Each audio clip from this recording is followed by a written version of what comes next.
नमस्कार दोस्तों, मैं राहुल सिंह राहुल के जायके से। मैं आज आपके लिए लाया हूँ अमृतसरी कुलचा विद इमली की चटनी। चलिए शुरू करते हैं बनाना। सबसे पहले हम एक बाउल में 250 ग्राम मैदा लेंगे, उसमें 1 टेबलस्पून सॉल्ट डालेंगे, फिर मिला लेंगे। धीरे धीरे मैदे में पानी डालेंगे। एक साथ पानी डालने से आपका मैदा गीला हो सकता है, इसीलिए मैदे में धीरे धीरे पानी डालेंगे और अच्छे से गूंद लेंगे। डो की अच्छे से मालिश करेंगे जिससे कि आपके डो में गांठ ना बने और एक सेमी हार्ड डो तैयार हो। फिर हल्का सा डालडा लेंगे और अच्छे से लगा लेंगे जिससे कि आपका डो खस्ता बने। और उसके बाद कम से कम आधे घंटे के लिए डो को आराम देंगे। आराम देने के बाद आप अपने टेबल में मैदे को छिड़केंगे। फिर अपने डो को हाथों से थोड़ा फैला लेंगे। उसके बाद बेलन की सहायता से डो को फैला लेंगे और एक पतली शीट की तरह फैलाएंगे। शीट को ऐसे फैलाना है कि वो चारों तरफ से बराबर रहे और पतली रहे। उसके बाद उसमें डालडा की अच्छे से मालिश करनी है जिससे कि आपका डो खस्ता हो जाए और आपका कुलचा बिल्कुल क्रिस्पी निकले और खाते के संग आपकी तारीफ हो। उसके बाद फिर शीट के ऊपर कस्तूरी मेथी को छिड़केंगे। कस्तूरी मेथी चारों तरफ छिड़कनी है। उसके बाद उसके ऊपर कढ़ाई मसाला को छिड़केंगे। फिर उसके ऊपर अनारदाने को छिड़केंगे। लास्ट में शीट के ऊपर अच्छे से मैदे की डस्टिंग को छिड़केंगे। उसके बाद अपने डो की शीट को फोल्डिंग करेंगे। फोल्ड करते समय ध्यान दें कि फोल्ड बराबर हो जिससे कि आपकी लेयर बन पाए। ऐसे ही अपने डो की फोल्डिंग 3 बार करेंगे जिससे कि आपका कुलचा क्रिस्पी बने। और फिर हम अपने कुलचे की आलू की स्टफिंग तैयार करेंगे। सबसे पहले बॉयल आलू को पील करेंगे। पील करने के बाद अच्छे से मैश कर लेंगे। फिर उसमें salt, black salt, chopped coriander, green chilli, ginger, kadhai masala, dry अनार के दाने डालेंगे। डालने के बाद अच्छे से मिला लेंगे। रेडी हो जाती है आपकी कुलचे की स्टफिंग। कुलचे की स्टफिंग टाइट होनी चाहिए जिससे कि आपका कुलचा अच्छा बने।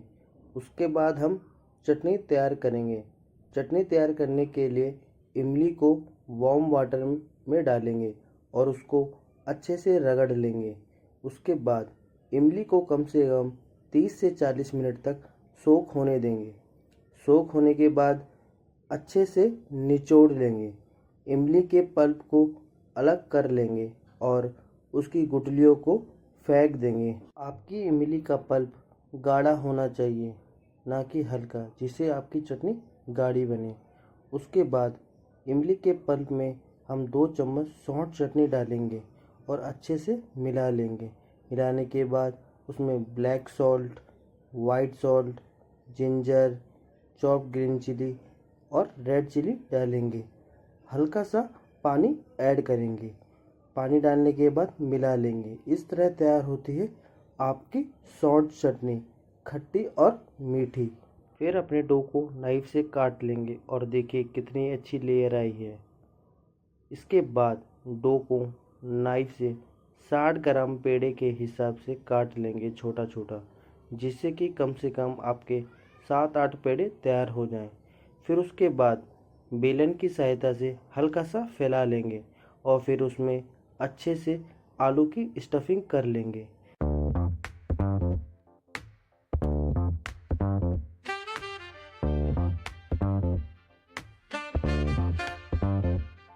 On the corner where the shadows creep, whispers of the city, secrets they keep underneath the street lamp.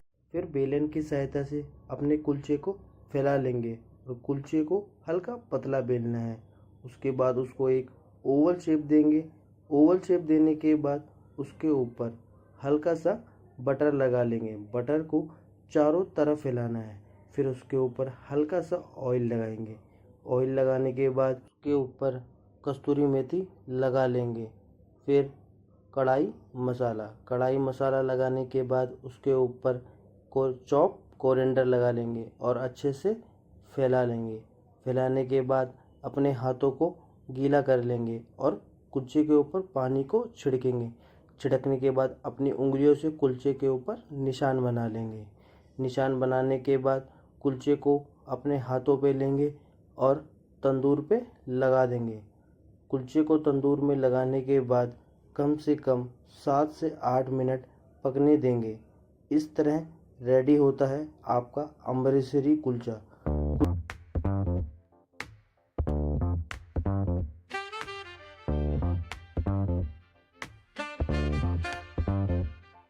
On the corner where the shadows creep, whispers of the city, secrets they keep. Underneath the street lamp, steady burn. Life's a game of dice, wait in your turn. City lights shine, but they never show the truths we hide, the things we don't know. Concrete jungle beats in the air, dreams take flight, but beware, beware. कुलचे के साथ हम बनाएंगे मसाला प्याज। मसाला प्याज बनाने के लिए onion, red chilli, नींबू का रस, हल्का सा नमक और कोरिएंडर डालेंगे और अच्छे से मिला लेंगे।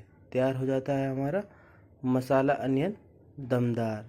वीडियो अच्छी लगी हो तो लाइक करें, कमेंट करें, सब्सक्राइब करें।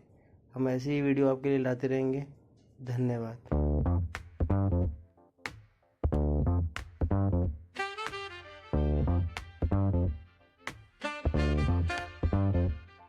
On the corner where the shadows creep, whispers of the